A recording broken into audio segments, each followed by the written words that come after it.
अस्सलाम वालेकुम जी। Unfortunately video cut हो गई थी, तो वहीं से एक फ्लो बना हुआ था। अगर आप देख लिएगा प्रीवियस वीडियो और वो फ्लो को मेंटेन करते हैं, तो फ्लो ये था कि जी सिंगुलेट सिस्टम, जिसका काम ये होता है कि आपके अंदर एक ओवरऑल चीज़ों को देखने का एस्पेक्ट बिल्ड करना, उसके नेगेटिव्स को भी देखना, तो वो चीज़ ज़्यादा एक्टिवेट हो जाती है, जिसकी वजह से हम बहस के अंदर चले आते हैं। मतलब इर्रेशनल आर्ग्यूमेंटेशन जिसे कहते हैं कि कुछ लोग होते हैं ना, उनका दिमाग ऐसा हो जाता है कि उनको हर चीज़ के अंदर बहस करनी होती है, और बहस फॉर द सेक ऑफ बहस, मतलब कोई मसला नहीं है वो, लेकिन बहस करनी है। तो इस फ्लाइट एंड फाइट मोड की वजह से आपका सिंगुलेट सिस्टम जो है वो ज़्यादा काम कर रहा होगा। जब वो ज़्यादा काम कर रहा होगा तो ये एलिमेंट आप में पाया जाएगा। इसकी वजह से होगा ये कि आपके घर में भी आसपास जो आपको छोटी छोटी चीज़ें हैं ना, वो बहुत बड़ी नज़र आना शुरू हो जाएंगी, और आप उस पर ओवर रिएक्ट कर रहे होंगे। ज़्यादा होगा मैटर इतना सा, लेकिन उस पर आपको ज़्यादा बात कर रहे होंगे, ज़्यादा रिएक्ट कर रहे होंगे।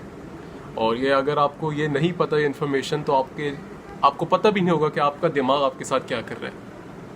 घरों में बड़े इशू आ रहे हैं जी इस लॉकडाउन की वजह से। तो उसके इशू जो थी, ये साइकोलॉजी थी जो मैंने पूरी आपको समझाई है।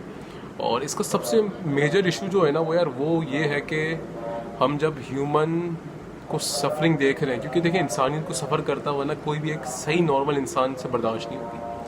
और जब आप देख रहे हैं इटली के अंदर हो रहा है ऐसा, लोग मर रहे हैं, तो एक साइकोलॉजिकली ट्रामा होता है आपके लिए, एक आप दुख में चले जाते हैं। तो ये दो साइकोलॉजिकल इम्पैक्ट्स जिसमें मैंने डिस्कशन किया आपके साथ, और कोशिश कीजिए कि अपने आप को एवेल्यूएट करें इन बेसिस पे, और ऐसा ना हो कि आपका दिमाग आपको नुकसान पहुंचाए। क्योंकि देखिए जी, ज़िंदगी में कुछ लोगों को ना तबाह करने के लिए कोई एक्सटर्नल चीज़ें नहीं चाहिए होती, उनकी सोच, उनके एक्शंस और उनके दिमाग ही काफ़ी होते हैं उन्हें तबाह करने के लिए। तो मेक श्योर कि आपका दिमाग, आपके को पता हो आपके दिमाग के बारे में, और ऐसी चीज़ें आपके साथ ना हो। फिर रिपीट कर दूंगा, सिंगुलेट सिस्टम आपका एक्टिव हो जाता है बहुत ज़्यादा, जिसकी वजह से छोटी चीज़ें बड़ी लगने शुरू हो जाती हैं। Try to avoid in those things, और कोशिश करें यार कोऑपरेटिव एनवायरनमेंट कैलकुलेट करें, तो बनाएं, जिससे सब एक दूसरे से प्यार मोहब्बत से मिले, रादर देन के लड़ें। तो अजान हो गई जी, इंशाल्लाह आपसे फिर मुलाकात होगी। टिल देन अपना बहुत ख्याल रखें, घरों में रहें। टेक केयर, अल्लाह हाफिज़।